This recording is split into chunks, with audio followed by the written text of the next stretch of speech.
poder no solamente exponer la palabra de Dios con sinceridad y con el temor que debemos, ya que es obviamente la palabra de Dios eterna, la cual tiene implicaciones en el aquí y ahora. Y por lo tanto, espero que a través de este estudio podamos entender algún aspecto más de la fe cristiana. Y si hay alguna duda o pregunta o incluso contribución, porque también podemos contribuir con lo que hemos aprendido, pues siéntanse libres de hacer esa pregunta o contribuir, ¿ok? Entonces vamos a orar, acompáñenme a 1 Corintios capítulo 15 y vamos, antes de comenzar la lectura, vamos a orar. Señor, te damos gracias por este viernes que tú nos concedes y este lugar en el cual nos concedes exponer tu palabra. Te pedimos que nuestros corazones y nuestra mente estén dispuestos a entender, a recibir, a atesorar tu palabra. Sabemos que somos hombres, mujeres débiles y que necesitamos la obra de tu Espíritu Santo para que podamos crecer en la gracia de la salvación que es en Cristo Jesús y la santificación que tú nos das por medio de tu verdad y de tu Espíritu Santo. Te pedimos así por nuestro entendimiento y que podamos, como pueblo tuyo, crecer en la gracia que tú nos das en Cristo Jesús. Amén. Primera de Corintios capítulo 15 es, obviamente hemos estado estudiando todo el libro de Corintios, hemos estudiado ya los 14 y el capítulo 15 de esta carta. Vamos hoy a ver el verso 20 al 28, pero antes de eso vamos a hacer una pregunta sumamente importante, que es lo que hemos estado viendo los últimos viernes. ¿Qué es el Evangelio de Jesucristo? ¿Qué han escuchado ustedes acerca del Evangelio de Jesucristo? ¿Qué se nos viene a mente cuando escuchamos Evangelio? ¿Qué es Evangelio? Y aquí es cuando se escuchan los grillos. ¿Qué se nos viene a mente cuando escuchamos el Evangelio? ¿Qué es Evangelio? Poder de Dios. Poder de Dios, ok. Romanos capítulo 1, versos 16 y 17 nos dice que es el poder de Dios para salvación. ¿Qué más? Ese podría ser una expresión del efecto del Evangelio, es el poder de Dios. Hay una traducción que dice es el poder en acción de Dios, es el poder en acción. Entonces, el Evangelio es poder de Dios, es el poder en acción de Dios. ¿Qué más es el Evangelio?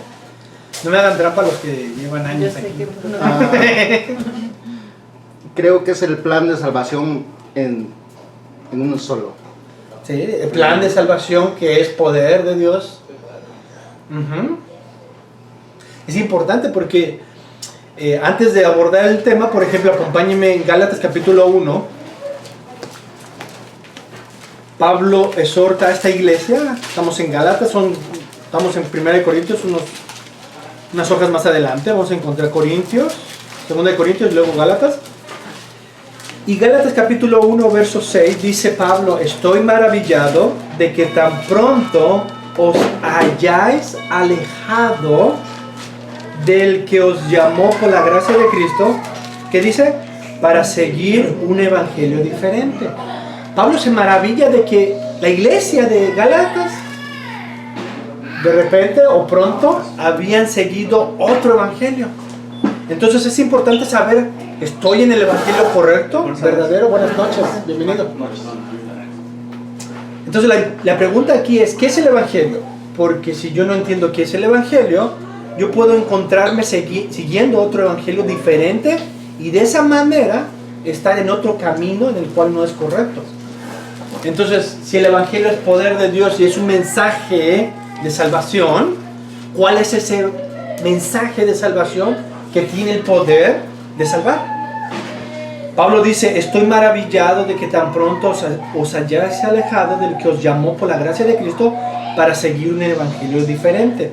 Verso 7 dice, no que haya otro evangelio. Evangelio, la palabra evangelio es una palabra griega, obviamente en español dice evangelio, pero en la palabra griega es evangelión, que significa buena noticia. Buena noticia. Dice Pablo, no que haya otro, sino que hay algunos, hablando de unas personas, que os perturban y quieren pervertir el evangelio de Cristo. Entonces, este evangelio es en relación a Cristo, es una buena noticia de Cristo, es un mensaje de salvación, de poder, pero hay quienes lo pueden pervertir Y hay quienes se pueden desviar de ese evangelio verdadero.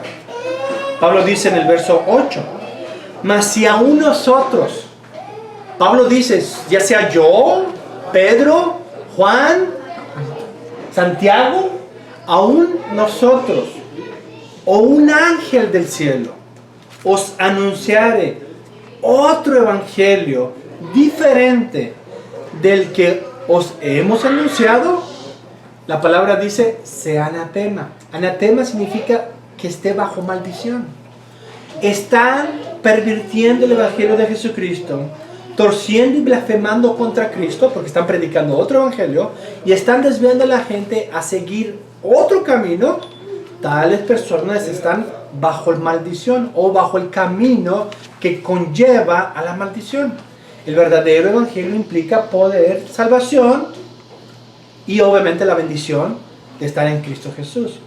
Pablo dice en el verso 9, como antes hemos dicho, también ahora lo repito, si alguno os predica diferente evangelio del que habéis recibido, sea anatema.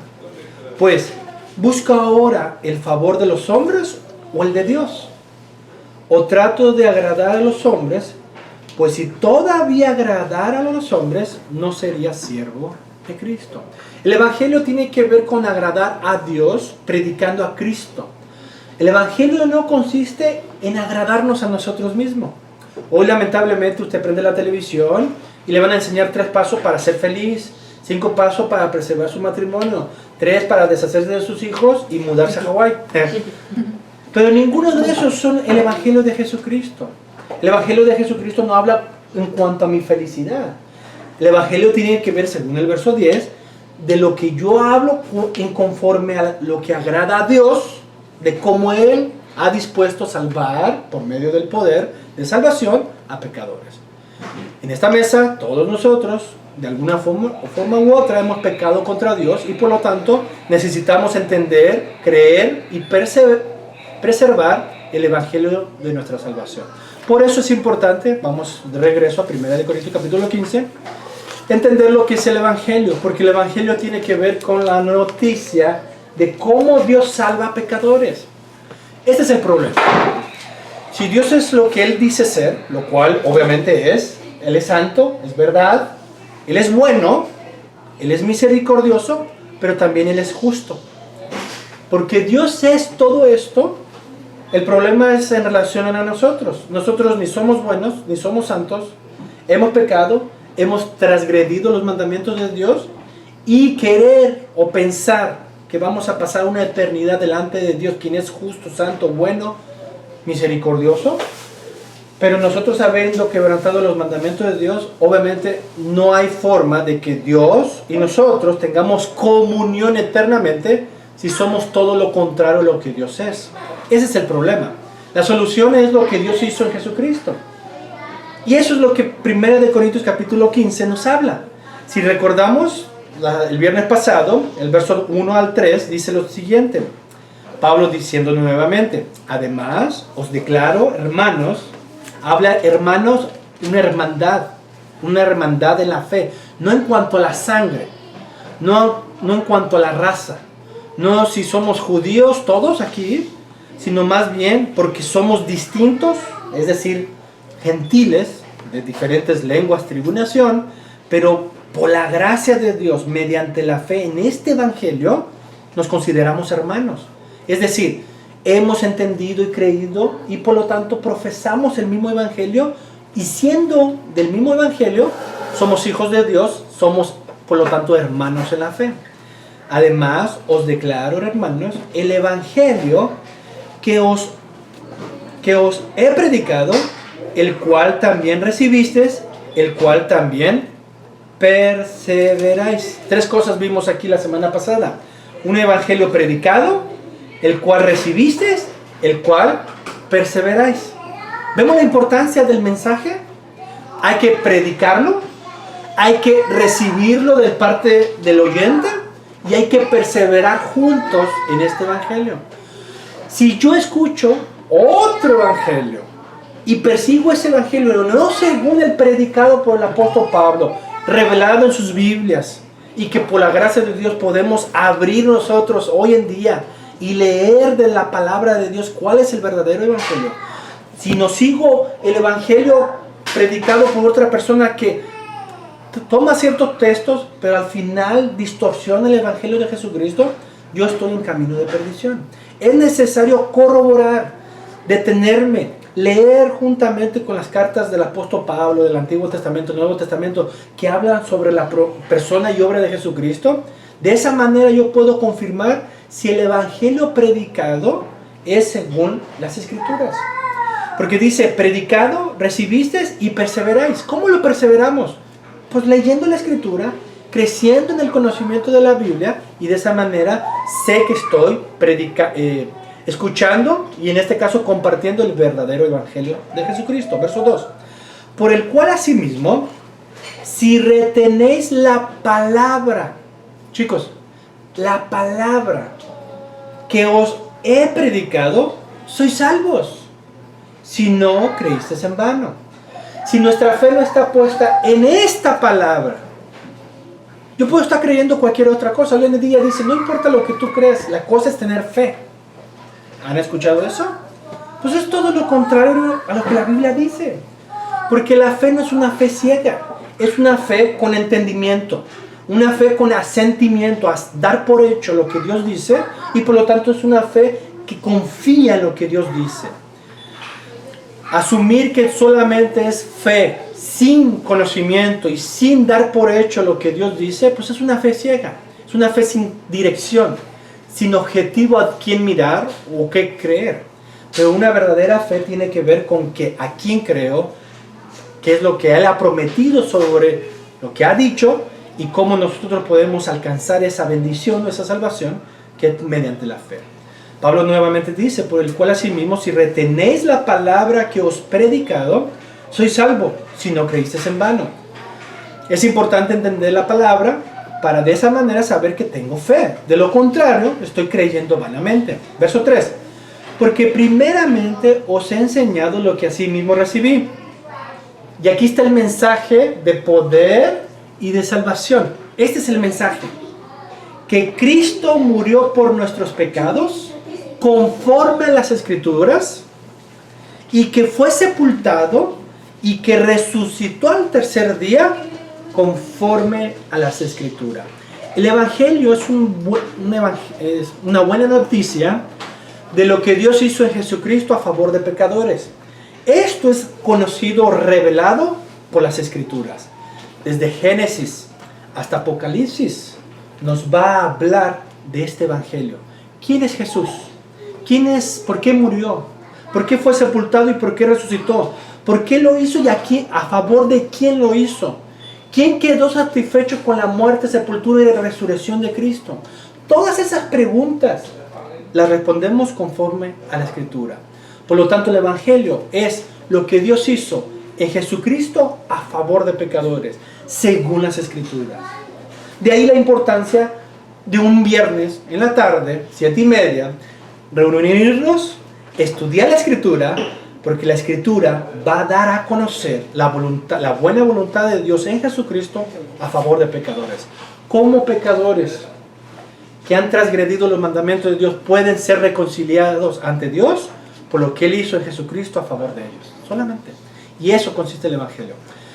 Entonces, obviamente eso es una breve introducción y un resumen de los últimos viernes que hemos estado viendo este capítulo, pero nuestra lectura va a consistir en el verso 20 al verso 28, porque es donde nos encontramos el día de hoy.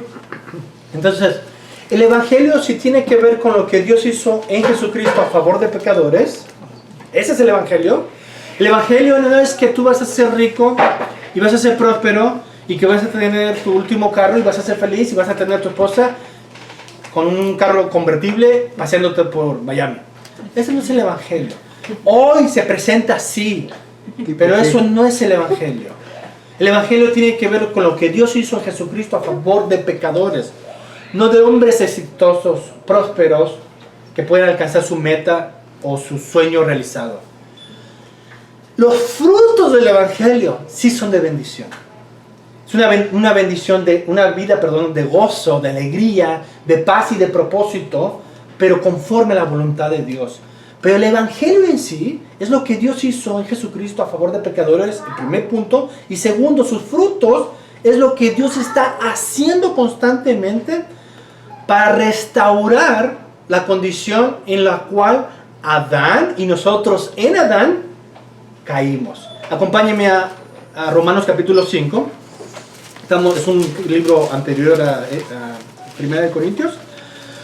Porque antes de leer estos textos que vamos a leer de 1 de Corintios capítulo 15, debemos de entender el caos en el cual la raza humana y nosotros nos encontramos tras la caída de nuestros primeros padres, Adán y Eva. Romanos capítulo 5, verso 12 dice lo siguiente: por tanto, ojo lo que dice, como el pecado es transgredir la voluntad de Dios, ir en contra de la voluntad de Dios. Brevemente hago un repaso de Génesis capítulo 3. Dios había hecho al hombre y a la mujer conforme a su imagen y semejanza. Ellos fueron creados a la imagen de Dios y gozaban de comunión con Dios en el huerto del Edén. Esta comunión fue concedida por Dios por pura gracia. Ellos no ganaron por ningún mérito esta comunión con Dios. Ellos fueron creados con un propósito de someter toda la creación a la gloria de Dios. Ellos fueron creados incluso para ese fin, para glorificar en Dios en todo lo que iban a hacer. Dios les dio no solamente la dicha de disfrutar ese huerto, pero también les dio y lo colocó un árbol y un mandamiento. El fin del árbol era para revelar la voluntad del hombre, si habían o no de obedecer la voluntad de Dios. Por un tiempo, Adán y Eva obedecieron a la voluntad de Dios. No solamente tuvieron comunión con Dios, sino vivían obedeciendo la voluntad de Dios. Ya el hecho de obedecer la voluntad de Dios es una alegría y una bendición para sus criaturas. Sin embargo, Génesis capítulo 3, encontramos que Satanás, a través de la serpiente, persuadió a Eva a desobedecer e ir en contra de la voluntad de Dios, tergiversando la palabra de Dios. Por lo tanto, Eva, junto con Adán posteriormente, se consideraron no como criaturas que debían de obedecer a Dios, sino más bien como jueces que iban a determinar quién tenía la razón. Dios, que había dicho que de todo árbol podíamos comer excepto de este árbol, o la serpiente que había tentado a Adán y Eva, en un sentido tergiversando las palabras del Señor. Con que Dios les ha dicho que no comieran de todo árbol, esas no eran las palabras del Señor, pero tergiversó el mensaje para llamar la atención, y llamando la atención, meter la duda en ellos, y de esa manera ellos se elevaran por encima de Dios y determinar ellos quién tenía la razón, Dios o la serpiente. Eso es enaltecerse a la voluntad de Dios, y por lo tanto desobedecieron la voluntad de Dios, tomando del fruto, manifestando así la desobediencia, y trajeron con ellos la maldición del pecado. Romanos 5:12 dice lo siguiente: por tanto, como el pecado entró, aquí está la palabra entró. ¿Por quién entró? Entró en el mundo por un hombre, y por el pecado la muerte. La paga del pecado es muerte, tanto temporal como eterno. Muerte es separación. Separación plenamente, y es un estado perpetuo en el cual el hombre se encuentra separado de toda dicha, felicidad o bienaventuranza de comunión con Dios. Nuevamente, como el pecado entró por el mundo, por un hombre, y por el pecado la muerte, ojo, así la muerte pasó a todos los hombres, por cuanto todos pecaron. La pregunta es aquí: ¿yo qué tengo que ver con Adán? Ese es el primer pensamiento. ¿Yo qué tengo que ver con Adán? Yo ni lo conocía. Pero la Escritura dice que Adán fue nuestro representante. Es decir, mi nombre es Rafael. Adán hizo lo que Rafael hubiese hecho, o cualquiera de ustedes hubieran hecho aquí. Adán hizo lo mismo que nosotros hubiéramos hecho en la posición en la cual se encontraba Adán. Él fue la cabeza de todos nosotros. Él nos representó. En Adán, en un solo caso, se muestra cómo nosotros hubiésemos actuado, y de esa manera, dice el texto, así la muerte pasó a todos los hombres por cuanto todos pecaron, y aquí ponemos en un paréntesis, pecamos en Adán. Todos y cada uno de nosotros hubiésemos hecho lo mismo que hizo Adán y Eva, y por lo tanto hubiésemos también mostrado nuestra voluntad desobediente a Dios en esa posición, en ese lugar. Ahora, ¿cuál es el resultado de esta desobediencia de Adán y Eva y nosotros en Adán? La caída del ser humano. La caída implica que si estábamos en comunión con Dios y gozábamos comunión con Dios, posteriormente a nuestra desobediencia en Adán, todos caímos del favor de la buena voluntad en comunión con Dios, y por lo tanto el ser humano se encuentra en esa condición. No solamente el ser humano, la creación misma cayó en este estado de miseria, por el cual Dios en Jesucristo, y ahí viene el Evangelio, no solamente lo que Dios hizo en Jesucristo para salvar a pecadores, pero lo que Dios hizo en Jesucristo para restaurar lo que en Adán ocurrió. Y ese es el Evangelio de Jesucristo. Salvación para pecadores, pero también los frutos de ese Evangelio es lo que Dios va a restaurar en Jesucristo para la gloria de su nombre. Acompáñenme nuevamente a 1 Corintios, porque ya con ese contexto podemos entender lo que Pablo nos está diciendo en el verso 20. Recordemos que es el Evangelio. El Evangelio es un mensaje que habla sobre lo que Dios hizo en Jesucristo a favor de pecadores. ¿Qué hizo Dios en Jesucristo? En Jesucristo llevó nuestros pecados para todos aquellos que creen en Él. Llevó nuestros pecados, los castigó en la cruz, quedando satisfecha la justicia de Dios, porque en Jesucristo Dios trató como yo merecía ser tratado, pero Jesucristo siendo ahora el representante de los pecadores, Dios cargó en Jesucristo nuestros pecados para que en Jesucristo nosotros fuéramos castigados, y la justicia de Cristo nos es concedida por su gracia, y por esa razón Cristo fue sepultado y en el tercer día resucitó, venciendo así la muerte, y en este caso concediéndonos el perdón de pecados. Nuevamente estoy diciendo muchas cosas aquí, yo sé que si no la han escuchado anteriormente, es importante que entendamos esto. El Evangelio, cuando hablamos de su muerte, sepultura y resurrección, tiene que ver por qué murió Cristo. Cristo murió en sustitución, en lugar de pecadores, lo que merecíamos nosotros. Segundo, fue sepultado y resucitó según las Escrituras para satisfacer, y en este caso, queda satisfecho el Padre con esa entrega, esa voluntad de Jesucristo, y de esa manera nos concede la vida eterna. ¿Por qué es importante el énfasis de la resurrección de Cristo? Porque en la pregunta 20 al 28 estamos hablando de la resurrección de Cristo. Dice el verso 20: mas ahora Cristo ha resucitado de los muertos.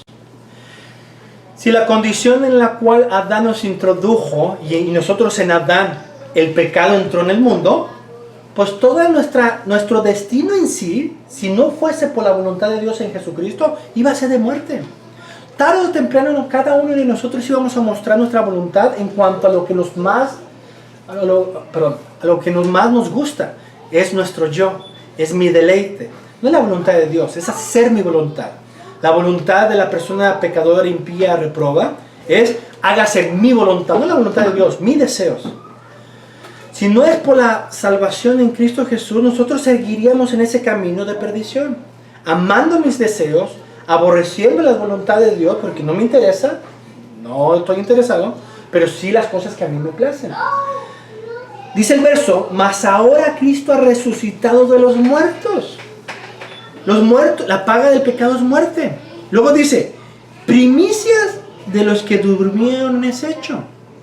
Verso 21: porque por cuanto la muerte entró por un hombre, también por un hombre la resurrección de los muertos. Así como la tragedia entró por un hombre y nosotros en él recibimos las consecuencias de esa condenación y muerte. Los que están en Cristo Jesús y son representados por Cristo Jesús, pues van a recibir los beneficios que Jesucristo ganó. Verso 22.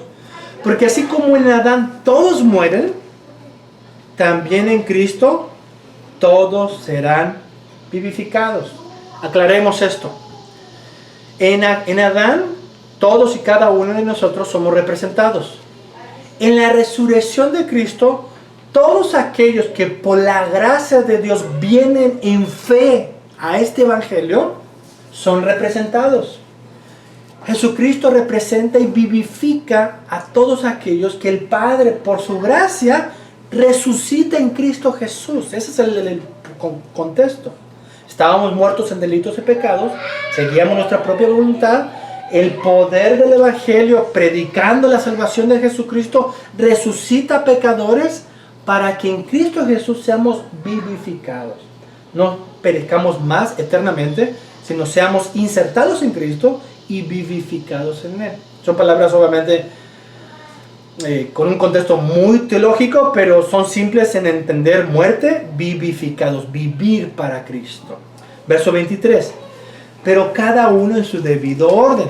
Cristo, las primicias.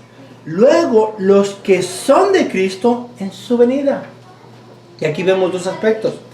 Cristo, al resucitar, según Romanos capítulo 4, 25, Dios quedó satisfecho con la muerte y sepultura de Cristo, por lo tanto lo resucitó para declarar justo a pecadores como nosotros. Luego, los que son de Cristo tienen la esperanza no solamente actual de entender y creer este evangelio y saber que son salvos en Cristo, pero también en su segunda venida. Cristo, y aquí es otra información que necesitamos entender.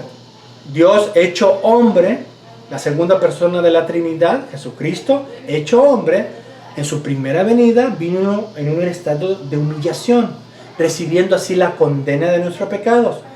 Sepultado, resucitado, ascendido a la diestra de Dios Padre, esperando regresar para consumar todas las cosas y de esta manera entrar a la vida eterna. ¿Vamos bien ahí? Sé que es mucho, pero es importante. Jesucristo resucitó. ¿Dónde está Jesucristo? En un cuerpo glorificado a la diestra de Dios Padre. Y ahorita vamos a ver ese texto. ¿Cuál es la espera? De someter todas las cosas a sus pies y regresar victorioso para al final culminar esa obra perfecta y en este caso entrar la vida eterna o el estado eterno. Dice el verso. A ver, ándale. Cuando dicen, pero cada uno en su debido orden, okay, Cristo. Cuando habla de las primicias, Pedro habla de tres, o sea, Cristo, las primicias y que serían los que están en Cristo. Sí, y eso nos puede ayudar Santiago capítulo 1. Capítulo 1, verso 17 y 18. Podemos ver ese tipo, ¿cree que está dando ese contexto? Santiago, ¿qué, perdón? Santiago capítulo 1, verso, vamos a leer del verso 17 al 18. Santiago, Dice Santiago 1, del 17 y 18. Toda buena dádiva, es decir, todo don, y todo don perfecto desciende de lo alto, del Padre de las luces, en el cual no hay mudanza ni sombra de variación. Es decir, todo don perfecto, todo don milagroso procede de Dios. Verso 18. Él, hablando de Dios, Él, el Padre, de su voluntad, nos hizo nacer por la palabra de verdad, para que seamos primicias de sus criaturas. Por lo tanto, ¿cómo Dios nos hizo nacer de nuevo? Nacer de nuevo, a ver, vamos a entender aquí. Si en Adán todos pecamos y caímos en condenación y nos encontramos en la miseria de nuestro pecado, Dios en Jesucristo, y en este caso el poder de salvación, predicando a pecadores, nos llama a poner nuestros ojos, no en nosotros, no en mi bendición y mi prosperidad o en mi corazón, sino en Jesucristo y lo que Dios hizo en Jesucristo en esa cruz. Poniendo nuestros ojos en esa obra, el corazón obviamente ha nacido de nuevo, viene a la luz del entendimiento. Y en ese caso, en Cristo Jesús somos nuevas criaturas. Hemos resucitado de la condición que fuimos arrojados en Adán, ahora estamos insertados en Cristo y por lo tanto somos nuevas criaturas en Él. Viendo la cruz de Cristo, dando por hecho que Jesucristo murió por pecadores como yo, vengo al nacimiento en el cual soy nueva criatura. Es decir, mi mente en la cual antes estaba entregada al pecado, ahora ya abre los ojos, contempla a Jesucristo y ahora persevera en la fe del Hijo de Dios. Entonces la primicia dice que somos nosotros porque somos nuevas criaturas. Eso lo dice también en Corintios 5:17, que en Cristo Jesús somos nuevas criaturas, las cosas viejas pasaron, ahora somos hechos nuevos en Cristo Jesús. Bien, las cosas viejas en cuanto a la destrucción y el camino de perdición, ahora estamos en el camino de salvación. Hay un texto más adelante que voy a leer, Colosenses, que habla de esa transferencia de un reino a otro. Entonces, ¿estamos bien ahí? Sí. Entonces, regresando a 1 Corintios capítulo 15, verso 22, 3, 4, 24. Esto es importante, porque esto es importante en cuanto a lo que nos quedamos el viernes pasado. Dice el 24, luego el fin, cuando entregue el reino al Dios y Padre, cuando haya suprimido todo dominio, toda autoridad y potencia, porque preciso es que Él reine hasta que haya puesto a todos sus enemigos, ¿qué dice? Debajo de sus pies. Y el postrer enemigo que será destruido es la muerte. Porque todas las cosas las sujetó debajo de sus pies, hablando de Dios en Cristo Jesús. Y cuando dice que todas las cosas han sido sujetadas a Él, hablando de Cristo, claramente se acentúa a aquel que sujetó a Él todas las cosas, hablando de Dios. Verso 28. Pero luego que todas las cosas le estén sujetas, entonces también el Hijo, hablando de Cristo, mismo se sujetará al que le sujetó a Él todas las cosas, para que Dios sea todo en todos. Esto está riquísimo, yo pensé que iba a abordar más, pero es mucho aquí. Entonces voy a tratar de hacer algunos aspectos sumamente importantes. ¿Quién reina en la actualidad? Debemos de ver que Dios ha sometido todas las cosas a Jesucristo. Este pasaje que Pablo nos está hablando recuerdan el escenario. Jesucristo vino en un estado de humillación, obedeció los mandamientos de Dios, fue tentado en todo, pero sin pecado. Él conoce la condición de cada uno de nosotros, pero sin pecado. Porque Él venció la muerte y venció las tentaciones que Satanás mismo trató de inducir en Él. Mientras Adán falló en el huerto del Edén, Jesucristo salió triunfante, no solamente en el desierto, en su vida, obedeciendo la voluntad de Dios, pero incluso en la cruz, porque entregó su vida de forma voluntaria para salvar a pecadores. Por lo tanto, Él venció con su voluntad toda tentación y por lo tanto Él cumplió a perfección la ley de Dios. Que Dios quedó satisfecho con su muerte para salvar hacia pecadores, resucitándolo.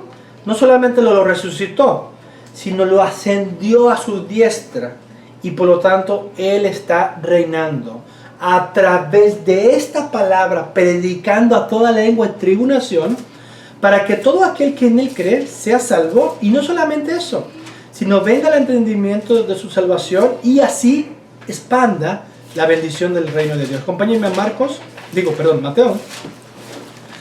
Ya vamos a ir terminando, pero necesitamos enfatizar algunas cosas aquí. Mateo capítulo 28, verso 18. Si me tienen impaciencia, son 8:05, tenemos unos 25 minutos. Porque yo quiero entrar en preguntas y respuestas porque hay unas cositas que quiero aclarar aquí. Pero necesitamos traer más luz a lo que Pablo está diciendo. Escuchen esto. La escritura se interpreta con la propia escritura. No es la interpretación de un individuo, es la escritura misma interpretando la escritura. Vamos a leer varios textos para entender con más claridad lo que Pablo nos está diciendo en 1 Corintios capítulo 15. Mateo capítulo 28, verso 18 dice lo siguiente. Y Jesús se acercó y les habló diciendo, Jesús está diciendo a sus discípulos, ya después de resucitar, haber resucitado. Mateo 28, verso 18. Cuando Jesús resucitó, se apareció a sus discípulos, les dijo esto. ¿Qué dice? Toda potestad me es dada en el cielo y en la tierra. ¿Qué dice? Por tanto, estamos en Mateo 28, 19 ahorita. Sí. Estábamos en el 18, pero ya brincamos el 19. Por tanto, id y hacer discípulos a todas las naciones. Eso se conoce como la Gran Comisión. La Gran Comisión implica que aquellos discípulos tenían que ir a ser discípulos. Lo que estamos haciendo es discipulado, llamando a arrepentimiento y fe, formando la fe en aquellos que creen. Pero antes de ir a ser discípulos tenemos que reconocer algo, la autoridad de quien lo manda. Jesucristo en el verso 18, toda potestad me es dada en el cielo y en la tierra. Cristo es Rey, tanto de creyentes como de incrédulos. La diferencia es que uno aceptan y reconocen su señorío salvífico y su reinado, mientras que el incrédulo suprime esa realidad. Pero Cristo es Rey tanto de creyentes como de incrédulos. La diferencia es, ¿estás creyendo y dando por hecho y perseverando en la fe en Jesucristo y en su reino? ¿O estás suprimiendo su reinado para establecer tu propia voluntad, tu propio reino? Esa es la manifestación de la condición del ser humano. Negar la verdad de Dios, negar lo que Dios ha hecho para establecer su voluntad. Lo dije anteriormente. Cristo es Rey tanto de creyentes como de incrédulos. La diferencia es que uno no lo reconocen, otro lo niegan, lo rechazan, lo suprimen. Pero Él sigue siendo Rey y Señor. Toda autoridad o toda potestad me es dada en el cielo y en la tierra. Por tanto, id. Los creyentes tenemos un mandato: hacer discípulos, predicar el Evangelio, predicar lo que Dios hizo en Jesucristo a favor de pecadores, llamando al arrepentimiento y a la fe a pecadores, para que profesen a Jesucristo como Señor y Rey, y de esa manera tengan una misión en la vida, un propósito en la vida: ir y hacer discípulos, es decir, multiplicarnos. Eso ha hecho el cristianismo en estos 2000 años. El cristianismo comenzó tan pequeño, pero que nos ha alcanzado a nosotros. No solamente nos ha alcanzado en un sentido externo, pero que si por la gracia de Dios tú crees en Jesucristo, te ha alcanzado de forma interna. Pero tú gozas de una forma u otra del cristianismo. Principios de la fe cristiana han sido plantados. Incluso nosotros que vivimos en Estados Unidos, cultivamos de los padres fundadores que eran peregrinos que venían de Europa por la fe reformada y plantaron principios aquí en esta tierra. Por lo tanto, todos y cada uno de nosotros hemos recibido de una forma u otra este cristianismo, pero sin embargo suprimimos al Rey de este Evangelio. ¿Cuál es el llamado nuestro? A ser discípulos. Llamar a pecadores al arrepentimiento y fe para que profesen a Jesucristo como Señor de sus vidas, y de esa manera expandamos la bendición de Jesucristo hasta los confines de la tierra. Porque dice el texto: por tanto, id y haced discípulos a todas las naciones, toda lengua, tribu y nación, cualquier aldea, cualquier pueblo. Y esa es la bendición. Ustedes tienen en sus manos una Biblia que, gracias por la reforma, que regresó a la Escritura, y la imprenta, que es un medio en el cual obviamente el cristianismo ha traído también esa bendición, porque el primer libro impreso fue la Biblia, y el más vendido ha sido la Biblia. Y entonces tenemos hoy en nuestro idioma esta bendición de leer la palabra de Dios, entender la palabra de Dios, creer en Jesucristo. Si la gracia de Dios crees en Él, pues ahora podemos conocer la voluntad de Dios. Dice: todas las naciones, bautizándolos en el nombre del Padre, del Hijo y del Espíritu Santo, enseñándoles que guarden todas las cosas que os he mandado, Y he aquí, yo estoy con vosotros todos los días hasta el fin del mundo. Esta es la expectativa de Cristo, que la iglesia predique el evangelio, que el reino de Dios sea manifiesto hasta el fin del mundo a través de la predicación del evangelio. Por lo tanto, regresando nuevamente a 1 Corintios, Pablo que nos dice, luego el fin, cuando entregue el reino al Dios y Padre. ¿Quién? Jesucristo. ¿Por medio de qué? De los creyentes, discípulos. Dios nos hace partícipes de la dicha de expandir este evangelio a toda lengua y tribu y nación. Hay otro texto que podemos leer aquí en Hebreos. Como yo sé que, hermano, pero ¿por qué leen tanto la Biblia? Pues es para crecer en la verdad y en el conocimiento. Tengamos un evangelio íntegro, completo, no pedacitos, y al final estemos diciendo cualquier disparate y no lo que la Escritura dice. Hebreos capítulo 10, si me acompañan, versos 2 y 13. 11, para leer el contexto. Hebreos 10, 11, 2 y 13.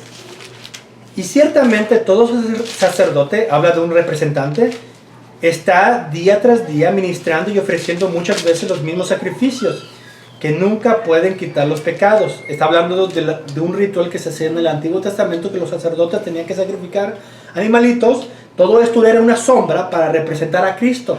Cristo el sumo sacerdote y el Cordero de Dios, quien con una sola vez quitó nuestros pecados. Verso 12. Pero Cristo, habiendo ofrecido una vez para siempre un solo sacrificio por los pecados, ¿qué dice el texto? Se ha sentado a la diestra de Dios. De ahí en adelante, ¿qué dice? Esperando hasta que sus enemigos sean puestos por estrados de sus pies. Porque con una sola ofrenda hizo perfecto para siempre a los santificados. Todos aquellos que están en Cristo Jesús los ha hecho perfectos delante de Dios. Pecamos aquí todavía, confesamos nuestros pecados, pero delante de Dios por su sangre perfecta somos perfectos. Pero aquí el punto es, sentado a la diestra de Dios Padre, hasta que sean puestos todos sus enemigos debajo de sus pies. El reinado de Cristo no solamente implica predicar el evangelio, sino que individuos vengan a la fe y viniendo a la fe comiencen a gobernar en toda esfera de su vida conforme a este evangelio, a estos mandamientos.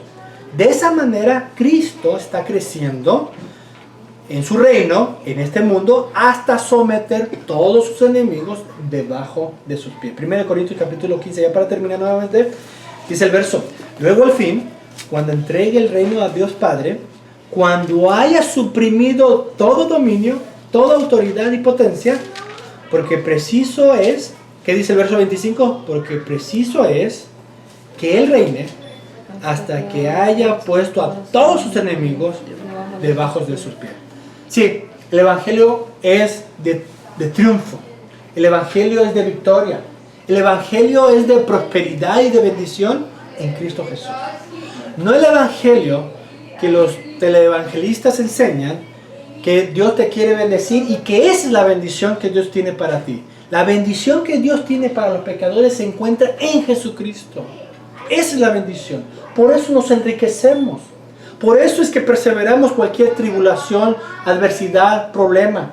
Porque Cristo está con nosotros, como leímos en Mateo capítulo 28, versos 19 y 20, hasta el fin del mundo. Esa es la bendición, esa es la riqueza, esa es nuestra justicia, ese es nuestro perdón de pecado. Ese es el evangelio que presento hoy. Porque si tú crees en Jesucristo, puedes descansar en Él. De lo contrario, si tú rechazas a Jesucristo y tú te opones a reconocer a Jesucristo como Señor y Salvador de tu vida, tú estás yendo en contra de la voluntad de Dios que es revelada en Cristo Jesús, y según el texto, estás en oposición, eres enemigo de Cristo, y tarde o temprano, dice el verso 25, porque es preciso, es que Él reine hasta que haya puesto a todos sus enemigos debajo de sus pies. Hay dos formas en las cuales Cristo pone a sus enemigos debajo de sus pies. Primeramente, por la conversión. Yo era un enemigo de Cristo. siguiendo mi propia voluntad, no la voluntad de Dios, y por el poder del Evangelio de Jesucristo, que es de salvación, Dios doblegó mi voluntad y me mostró a Jesucristo para que yo en Jesucristo pudiera obtener la paz delante de Dios. Él doblegó mi voluntad siendo yo un enemigo de Dios para que en Cristo Jesús recibiera el perdón de pecado. La segunda forma que Dios doblega a sus enemigos es entregándolos a su voluntad. Que cuando nosotros manifestamos lo hostil que somos ante Jesucristo, Dios nos entrega nuestra voluntad perversa para manifestar así su justicia en pecadores. Y de esa manera, temporalmente, llegará el momento en el cual tendremos que rendir cuentas ante Él, y en la vida eterna, en el juicio final, estaremos delante de Dios y será expuesto delante de nosotros todas las veces que nosotros con voluntad suprimimos la voluntad de Dios, y en este caso el Evangelio de Jesucristo, y seremos entregados a las consecuencias de nuestro pecado. Por lo tanto, el Evangelio consiste en la buena noticia que presupone una mala noticia. Somos pecadores. Cree en Jesucristo, serás salvo. Rehúsa creer en Jesucristo, serás un manifiesto enemigo de Cristo, que tarde o temprano serás puesto debajo de sus pies. Entonces, esa es la importancia de leer la Escritura. Vemos que la importancia de entender los textos para que alumbre más nuestro entendimiento y Jesucristo sea exaltado. No el hombre, Jesucristo.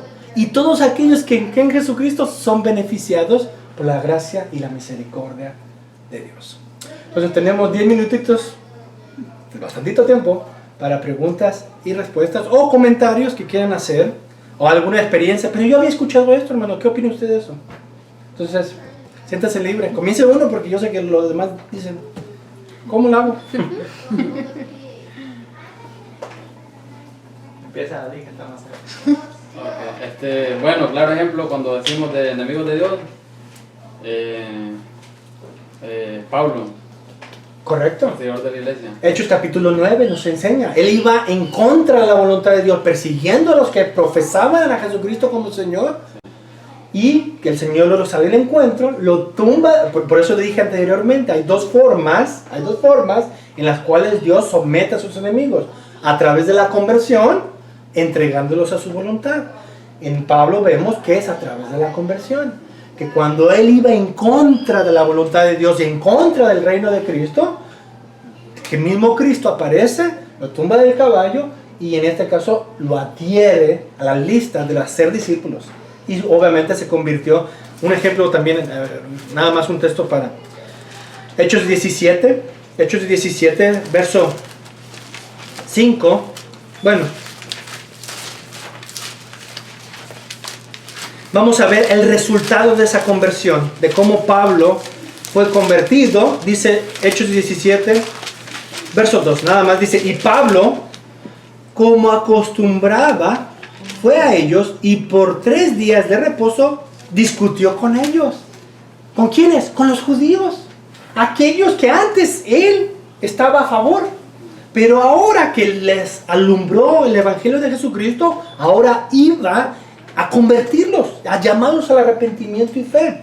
Y dice aquí que por 3 días discutía con ellos, verso 3, declarando y exponiendo por medio de las Escrituras que era necesario que el Cristo padeciese y resucitase de los muertos, y que Jesús, a quien yo os anuncio, decía él, es el Cristo, es el Mesías, es la promesa de Dios.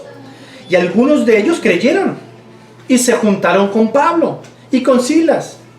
Y de los griegos piadosos, gran número, y mujeres nobles, no pocas. Entonces los judíos que no creían, tenían celos, tomaron consigo algunos ociosos, hombres malos, y juntaron una turba, alborotaron en la ciudad y asaltando la casa de Jasón, procuraban sacarlos al pueblo. Entonces aquí vemos, unos creían, otros no creían, y los que no creían hacían revuelta o se oponían abiertamente al evangelio predicado. Por lo tanto, sí, pues Pablo es una evidencia de cómo Dios somete a los pies de Cristo sus enemigos, en este caso por la conversión. Entonces, ¿tiene enemigos Dios? Claro que sí, exactamente. Pero Todos y cada uno en de el nosotros. momento que Él quiera los... Es por medio del Evangelio. Sí. Por eso decíamos anteriormente, o nos entregas nuestra voluntad cuando somos hostiles y perversos en cuanto al Evangelio, o por su gracia nos doblega y nos trae a Cristo Jesús, como la vida de Pablo, Hechos capítulo 9, y de esa manera, de enemigos, se me olvidó el texto, Colosenses capítulo 1, somos trasladados a ser amigos de Dios, y en este caso al reino de Jesucristo. Acompáñenme. Va a decir, hermano, usted sí me la complica bastantito, de texto a texto. Colosenses. Colosenses, capítulo 1, verso 13. El contexto habla del Padre, el verso 12, dice el verso 13, el cual, hablando de Dios Padre, nos ha librado de la potestad de las tinieblas, es decir, del reino, del mundo en el cual vivíamos, que eran tinieblas. ¿Qué dice? Y trasladado al reino de su amado Hijo. Dios es por su gracia, por el poder de su evangelio, que traslada a pecadores mediante su gracia, mediante la fe en Cristo Jesús, al reino de Cristo. Si no, seguimos en la condición de nuestros pecados para manifestar así nuestra rebeldía ante Dios. Nuevamente, el cual, hablando de Dios, nos ha librado del poder, de la potestad, del dominio de las tinieblas y trasladado al reino de su amado Hijo, en quien tenemos redención por su sangre, el perdón de pecados. Entonces es Dios por el poder de su evangelio que traslada a pecadores mediante la fe en Cristo Jesús al reino de Jesucristo. Amén. Entonces, amén. ¿Alguien más?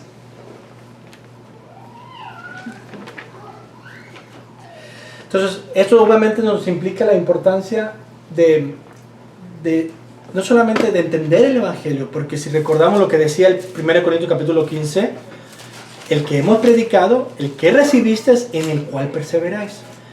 Todo creyente verdadero no solamente ha escuchado el evangelio de su salvación, ha recibido este evangelio de su salvación, pero es el deber de este creyente perseverar en una iglesia donde se predique este evangelio de salvación, para que su crecimiento y su conocimiento conforme a las escrituras crezca y el reino de Dios comience a afectar en todas las esferas de sus vidas, en su vida matrimonial, en la educación de nuestros hijos, en cuanto a nuestras funciones o roles como hombres o mujeres, o nuestra función en el trabajo, en la comunidad en la cual nos desempeñamos, incluso en la educación o en la política, en nuestra economía, cualquier esfera. No hay esfera en la cual Cristo no deba de reinar. Pero para eso primeramente debo de ser reconciliado por Jesucristo, y luego es mi deber congregarme o asistir a un lugar donde se enseñe este evangelio glorioso, se crea en este evangelio glorioso, y juntos podamos crecer en la gracia y en el conocimiento del Señor. Hay un último texto, yo sé que he dicho 2 veces eso, pero segunda de Pedro capítulo 3 verso 18. Segunda de Pedro, capítulo 3, verso 18, Pedro dice, antes bien, creced en la gracia y el conocimiento de nuestro Señor Salvador Jesucristo. A Él sea la gloria ahora hasta el día de la eternidad. Amén. Es un resumen, nuestro resumen. Dice, se nos exhorta a crecer en esa gracia revelada, Dios por su poder en su evangelio, de Jesucristo, crecer en esta gracia y en el conocimiento de nuestro Señor Salvador Jesucristo. ¿Cuál es toda su función? ¿Cuál es el propósito de Dios en Jesucristo? Pues tengo que crecer. Para eso necesito asistir, congregarme, para crecer en esta gracia, en este conocimiento de nuestro Señor Jesucristo. ¿Y cuál es el fin de todo esto? A Él sea la gloria ahora y hasta el día de la eternidad.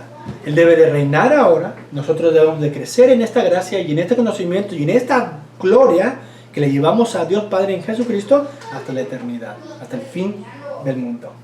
Entonces, ¿algo más? Yo nomás 2 textos, Juan 3:35 y 36. Le dice, El que rehúsa creer en el Hijo, amén. el Padre ama al Hijo y todas las cosas ha entregado en su mano.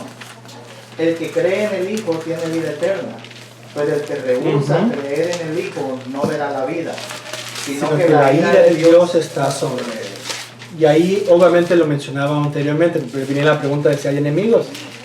Pues el hostil que no reconoce a Jesucristo, que lo suprime, si él permanece en ese estatus, en ese estado, en esa condición, la ira de Dios está sobre él, se manifestará tarde o temprano. Pero su hostilidad actual tendrá sus consecuencias en el juicio final.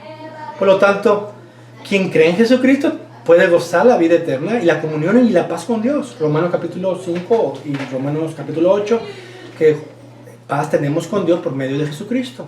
Entonces, sí, es un texto que habla, he sido convertido por la gracia de Dios, por la predicación mediante la fe en Cristo Jesús, o permanezco hostilmente negando la voluntad de Dios en Jesucristo y por lo tanto, dice Romanos capítulo 16, verso 20, acumulando la ira de Dios, ascuas de fuegos en mi cabeza. Entonces, más ira sobre mi cabeza. ¿Ibas a decir algo?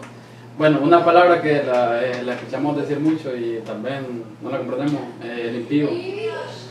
Oh, claro. La palabra contraria sería, o la opuesta sería pío. Pío implica justo, alguien que lleva a cabo los mandatos y la voluntad de Dios. Todo pecador converso, mediante la fe en Cristo Jesús, es considerado justo, es declarado justo ante Dios por la sangre de Cristo, como leímos en Colosenses capítulo 1, versos 13 y 14. Hay perdón de pecados, por lo tanto estamos reconciliados con Dios. El impío es aquel que no ha sido reconciliado con Dios y por lo tanto vive una vida injusta, perversa, malvada. Por eso es impío, es lo contrario. No hay moral en el temor al Señor, sino todo lo contrario, inmoralidad. Y por eso vive una vida perversa. Es impío todo aquel que no conoce a Dios. Ay, qué buena pregunta. dice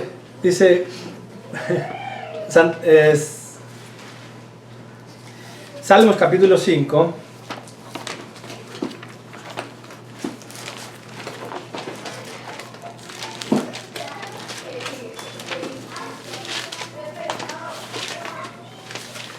Salmos 5, verso 4, porque tú no eres un Dios que se complace en la maldad o tiene comunión con la maldad.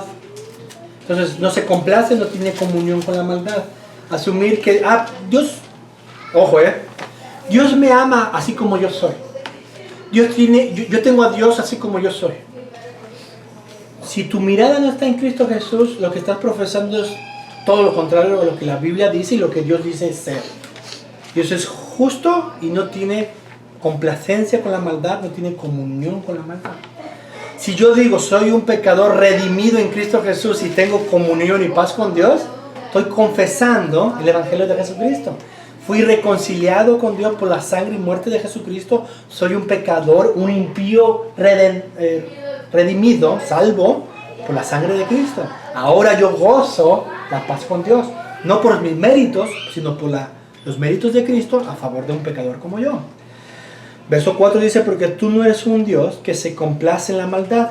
El malo no habitará junto a ti, junto, en comunión, en camino. Oh, Dios está conmigo, Él me acompaña en todo lo que yo hago. Si no estás en Cristo Jesús, Dios no tiene comunión con el impío.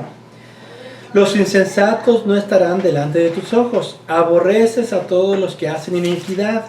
Destruirás a los que hablan mentira, al hombre sanguinario, engañador, abominará Jehová. ¿Cuál es la bendición? Porque de tal manera amó Dios al mundo en el cosmos, amó al pecador, que dio a su Hijo Jesucristo para que todo aquel que cree en Él no se pierda, mas tenga vida eterna. El amor redentor, salvífico, está en Cristo Jesús. Todo aquel que cree en Jesucristo tiene comunión con Dios. De lo contrario, vivimos en nuestra condición de impíos, pecadores. Entonces, si todo el impío es enemigo de Dios, no tiene paz con Dios, no goza la comunión con Dios. Los salmos que hemos estado estudiando, desde el salmo anteriormente, el salmo 7, 10 También. y 11, Ujú. dice, mi escudo está en Dios, que salva a los rectos de corazón. Dios es juez justo y Dios está airado contra el impío todos los días. Incluso los domingos. Si no se arrepiente, Él afilará su espada. Claro. Armado tiene ya su arco y lo va preparando. Salmo 7, 10, Y- 11 y 12. Y para entrar en contexto, Romanos 5, 8, más Dios muestra su amor para con nosotros en que siendo aún pecadores, Cristo murió por nosotros. La redención salvífica es en Cristo Jesús. Fuera de Cristo Jesús, amigo, está la ira de Dios. Entonces, el llamado es claro y puntual. Cree en Jesucristo, tienes vida eterna, redención de pecados. Rehúsa creer en el Hijo, sigues en tus pecados y un día darás cuenta delante de Dios por ellos. Amén.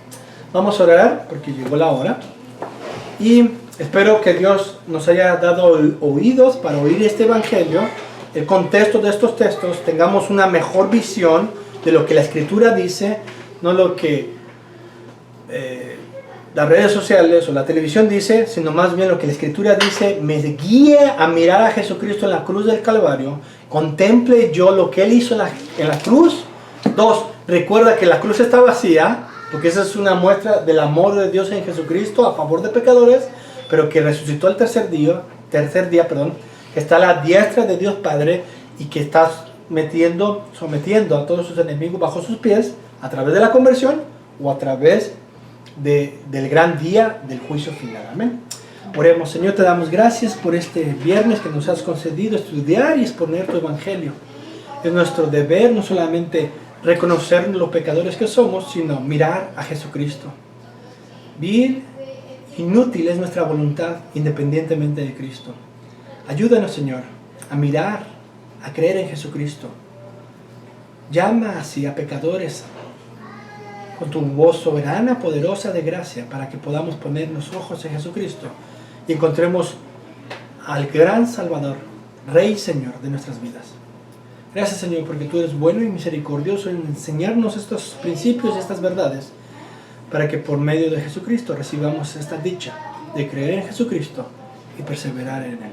Gracias, Señor, porque sabemos que en tu gracia y misericordia tú trasladas a pecadores de la condición de tinieblas a la luz admirable de Cristo Jesús. Amén. Pues Dios los bendiga.